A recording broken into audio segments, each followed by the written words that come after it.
When my parents handed my older brother a $500,000 family business, everyone at the table applauded.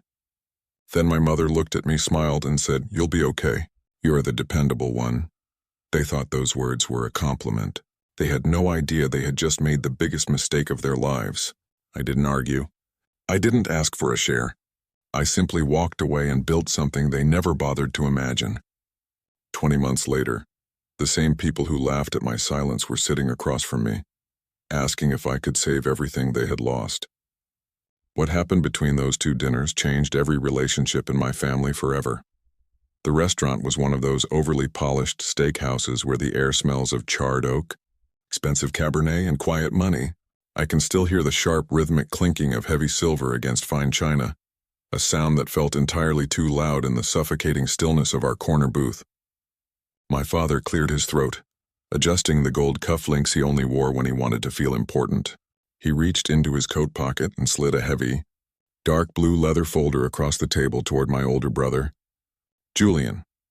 Inside that folder was the deed and complete operational ownership of Sterling Distribution, the commercial logistics firm our grandfather had built from the ground up, now valued at well over $500,000, clear of debt. Julian's eyes lit up like a child on Christmas morning. He didn't read the financial statements. He didn't look at the quarterly projections. He just stared at his name printed on the transfer agreement, let out a booming laugh, and slammed his palm on the table, sloshing his wine over the edge of the glass. Everyone at the table clapped. My sister-in-law leaned over and kissed Julian on the cheek, already talking about the summer house they were planning to buy. My father beamed, his chest puffed out with the pride of a patriarch passing down a dynasty. And then came the moment that severed the invisible wire holding my family together. My mother turned to me. Her hand reached out, placing her warm, manicured fingers over mine. Her smile was soft, almost patronizing, the kind of look you give a stray dog that's managed to survive another winter. "Don't be sad, sweetie," she said softly, her voice carrying that quiet, crushing weight it always had. "Julian needs the foundation. He's always been spirited, but you'll be okay. You're the dependable one. You've always been strong enough to figure things out on your own." The word dependable hung in the air like heavy smoke. In their minds, it was a badge of honor. To them, it meant I was the workhorse who didn't need water. It meant I was the son who would quietly fix the ledger errors at midnight, the one who would step in to cover Julian's missed shifts, the one who would take the lower salary without complaining because family comes first. They thought they were complimenting my resilience. What they were actually doing was writing off my ambition. I sat there feeling the cold knot form in the pit of my stomach. I looked down at my plate, watching the candlelight dance across the surface of my glass. In my jacket pocket, my hand brushed against a small, worn blue notebook. For 3 years, while managing 80% of Sterling's daily supply chain operations for a fraction of Julian's executive pay, I had mapped out every structural flaw in my father's business. I knew their root inefficiencies, their inflated vendor contracts, and the exact clause in their standard client agreement that left them vulnerable to disruption. I had even drafted the ironclad non-compete clause my father made me sign 2 years prior, a document he signed without reading, never noticing that I had specifically restricted its jurisdiction to local land freight, leaving interstate third-party logistics completely wide open. I had kept that notebook quiet because I foolishly believed that one day, hard work and loyalty would be recognized. But sitting in that steakhouse, listening to the ambient hum of laughter and the soft sizzle of meat, the scales fell from my eyes. I didn't throw a scene. I didn't raise my voice or slam my glass. I simply looked my mother in the eye, gave her a small, polite nod, and said, "I understand." 48 hours later, I handed in my formal resignation. My father barely looked up from his tablet when I dropped the letter on his desk. "Taking a little time off, huh?" he asked, chuckling. "Good for you. Julian will take over your accounts. It's time he learned the ropes anyway." He had no idea that those accounts didn't belong to Sterling. They belonged to the relationships I had cultivated over a decade of showing up at dawn while his favorite son was still asleep. I took my savings, every single penny I had accumulated from extra shift stipends, strict budgeting and small stock dividends, and rented a tiny, windowless office space on the industrial side of town. The air in that room smelled of damp drywall, cheap floor cleaner, and old dust. It had one desk, two plastic folding chairs, and a single flickering fluorescent tube overhead that hummed like an angry wasp. It was there that Vanguard Logistics was born. The first 6 months were a brutal, agonizing blur. I slept on a worn synthetic sofa tucked in the corner of that office, waking up at 4:30 a.m. to the harsh alarm on my phone. My back ached constantly. My eyes were permanently bloodshot from staring at logistics software, and the taste of bitter, lukewarm instant coffee was a permanent fixture on my tongue. But I wasn't alone. 1 week after I left Sterling, I received a phone call from Arthur Vance. Arthur was a legend in our industry, a grizzled, sharp-tongued veteran who had built and sold 2 national freight conglomerates before retiring to sit on advisory boards. He had watched my father's operation for years. The first time Arthur walked into my tiny, windowless office, he didn't pity me. He took off his trench coat, sat down on the creaky plastic chair, looked at the whiteboard covered in my system architecture, and smiled a slow, predatory smile. "Your father built a business on relationships and tradition, kid," Arthur said, his voice sounding like gravel grinding in a blender. "That works until someone comes along who builds a business on speed and precision. They gave your brother the building, but they left you with the brain. Let's show them what happens when you turn the lights on." With Arthur's guidance and my blue notebook, we built Vanguard from the ground up. While Julian was using Sterling's capital to buy high-end company cars, host extravagant client dinners, and expand into territory he couldn't service, I was building automated tracking algorithms that reduced transit delays by 30%. I was cold-calling mid-sized manufacturers who were fed up with Sterling's rising rates and missed delivery windows. Every time I felt the exhaustion creeping into my bones, every time my muscles throbbed and my mind screamed at me to slow down. I remembered that dinner table. I remembered the soft, suffocating pity in my mother's voice. "You're the dependable one." I let that phrase burn inside me like cold fusion. Throughout those long months, family gatherings became an exercise in quiet endurance. At Thanksgiving, 6 months after the split, Julian showed up late, smelling of expensive cologne, tossing the keys to a brand new Italian sports car onto the kitchen counter. He stood by the fireplace holding a glass of scotch, loudly describing how he was going to revolutionize Sterling by expanding into cold storage facilities, a high-risk move that required millions in leverage.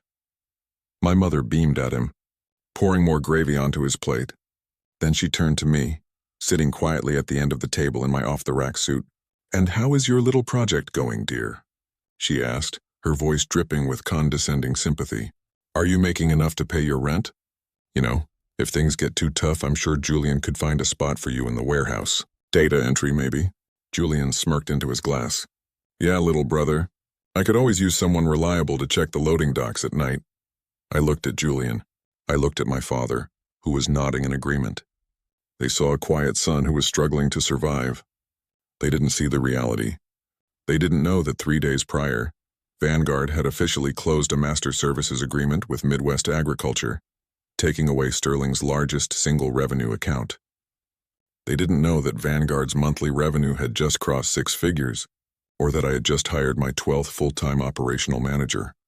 "I'm managing," I said simply, taking a slow bite of my dinner. "Everything is right on schedule." They mistook my calm for defeat. They thought my silence was the quiet shame of a man who realized he couldn't compete with the family legacy. They had no idea that silence was just the breath taken before the storm hit. By month 15, Julian's arrogance had caught up with him. Cold storage operations required precise climate controls, rigorous maintenance, and flawless scheduling, things Julian knew nothing about. He had over-leveraged Sterling to buy debt-ridden facilities, relying on short-term loans with sky-high interest rates, convinced that his charm would close the deals to cover the payments. But in the corporate world, charm doesn't fix a broken refrigeration unit that ruins $50,000 worth of perishable cargo in July. Disaster struck Sterling in slow motion, then all at once.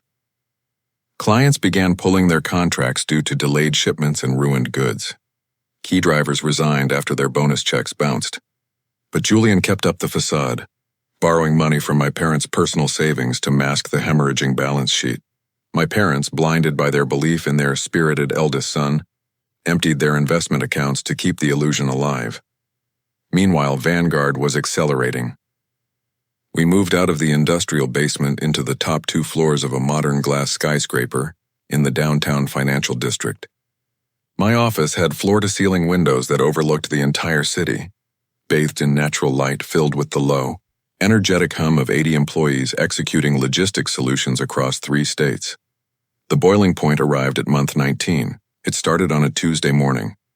The Regional Business Journal, the most respected financial publication in the state, published its annual cover story on corporate growth. The front page featured a sleek, high-definition photograph of me standing in front of Vanguard's main distribution terminal, framed by modern electric freight trucks and automated gantry cranes. The headline read, "The Silent Titan: How an Overlooked Strategist Built a $15 million Supply Chain Powerhouse in 20 Months." The article was an uncompromising breakdown of Vanguard's meteoric rise. It detailed our market share, our technology, and most brutally, it listed the major regional players we had quietly displaced. Chief among them was Sterling Distribution, described in the article as a legacy firm rapidly descending into operational insolvency due to strategic mismanagement. I sat at my wide dark wood desk, watching the sunrise paint the city skyline in shades of amber and gold. The silence in my office was thick, clean, and peaceful. Then my phone began to ring. It was my father. I didn't answer. Then my mother. I let it go to voicemail. By noon, there were over 20 missed calls and a barrage of text messages ranging from confused inquiries to furious accusations that I was trying to humiliate the family. I didn't reply to a single one. I simply waited. I knew the moment was coming. At 2 p.m. on a rainy Thursday in month 20, my executive assistant's voice came through the intercom. "Mr. Vance, there are 3 people in the reception area. They don't have an appointment, but they are insistent. They say they are your family. Security asked if you want them escorted out." "No, Sarah," I said, my voice steady and measured. "Send them in." The heavy double-glass doors of my corner office swung open. My father walked in first, but he didn't look like the proud patriarch who had handed over that leather binder 20 months ago. His shoulders were slouched, his hair was unkempt, and the expensive suit he wore hung loosely on his frame, as if he had lost 20 pounds in a month. Behind him came my mother, clutching her purse to her chest like a shield, her eyes wide with a mixture of terror and disbelief as she took in the gleaming glass, the polished marble, and the panoramic view of the city skyline. And finally, Julian, the golden boy. He stood near the door, refusing to meet my eyes, staring fixedly at the expensive Persian rug beneath his feet. The smugness was completely gone, replaced by the pale, hollow stare of a man who realized he was drowning. "Son," my father started, his voice cracking slightly on the single syllable. He cleared his throat, trying to regain his old authority, but it fell flat against the quiet expanse of the room. We tried calling you." "I've been busy running a company," I replied calmly, gesturing toward the leather armchairs opposite my desk. "Please sit." They sat down slowly as if entering a cathedral. My father looked around the room, his eyes scanning the corporate awards on the wall, the real-time global monitoring screens, and the framed photograph of Arthur Vance and me shaking hands at our Series A funding round. "We read the magazine," my mother whispered, her voice trembling. "We couldn't believe it. You never told us you were doing all this. Why didn't you tell us? You never asked," I said softly, looking her straight in the eyes. "Every time we sat down for dinner, you talked about Julian's cars, Julian's plans, Julian's future. You assumed I was struggling because I wasn't making noise. You mistook my silence for weakness." My father flinched as if he had been struck. He leaned forward, resting his elbows on his knees, his hands trembling. "Look, son, we don't have time to rehash the past right now. We are facing a catastrophe. Sterling is done. The bank is foreclosing on the main warehouse on Monday. The creditors have filed lawsuits and your mother and I signed personal guarantees on Julian's cold storage loans. If the bank liquidates Sterling, they take our house. They take our retirement savings. We will be left with nothing." The room went dead quiet. The sound of heavy rain tapping against the high-rise glass seemed to amplify the stillness inside. "Julian," I said, turning my gaze to my brother for the first time, "what happened to the $500,000 business you were handed?" Julian's head snapped up, his face flushing with red-hot shame and sudden anger. "You took my clients," he spat, his voice shaking. You systematically targeted my roots. You knew what you were doing. You set me up to fail. I didn't take your clients, Julian, I said, my voice dropping to a low, icy tone that caused him to instantly shut his mouth. Your clients came to me because you were missing delivery windows by 4 days. Because your trucks were breaking down from lack of maintenance while you bought a luxury car. I didn't target your business. I simply built a modern operation, and your inefficiency proved to be your own undoing. My mother burst into tears, reaching out to grasp the edge of my desk. Please, sweetie. He's your brother. We're your family. You have millions now. You have all of this. Can't you just write a check to clear the debt? Can't you take over Sterling? Absorb the loss and give Julian a senior role here? You're the dependable one. You've always taken care of things when they go wrong. There it was again. The word, dependable. They weren't here because they suddenly recognized my worth. They weren't here to apologize for years of neglect, or to celebrate what I had built against all odds. They were here because the workhorse had built a bigger barn, and they wanted a stall inside it. They wanted me to use my strength to shield them from the consequences of their own foolishness. I sat back in my chair, folding my hands neatly over the desk. I looked at the three of them, the father who took me for granted, the brother who mocked my ambition, and the mother who thought my only purpose was to endure quietly. I reached down into the top drawer of my desk. I pulled out the worn, faded blue notebook, the one I had held in my pocket at that steakhouse 20 months ago, and placed it gently on the center of the mahogany wood between us. Do you know what this is? I asked softly. My father stared at the battered notebook, frowning. No, what is it? This is the complete operational analysis of Sterling Distribution, I said, sliding it forward.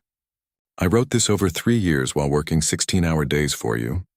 It contained every fix, every automation strategy, and every market expansion plan that made Vanguard a $15 million company today. I offered to go over it with you twice before you gave the business to Julian. You told me you didn't have time for minor details and that Julian had the broad vision needed for leadership.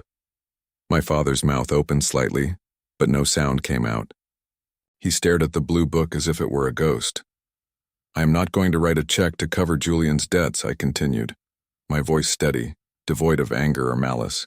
And I am certainly not bringing him into Vanguard to mismanage my operations. My mother gasped, clutching her tissue to her face. How can you be so cold? We're your family. Listen to me carefully, I said, leaning forward, capturing all three of their eyes in a single unyielding glare. I am not doing this out of revenge. Revenge is emotional and revenge is expensive. I am doing this because of accountability. I opened a file folder on my computer screen and looked at my father. Here is what I will do. Vanguard will purchase Sterling's physical warehouse facilities and vehicle fleet at fair market liquidation value, directly from the bank. That capital injection will be paid directly to your primary lender. It will fully discharge the personal guarantees on your home and save your retirement accounts. You will not lose your house, Dad. Mom will not lose her savings.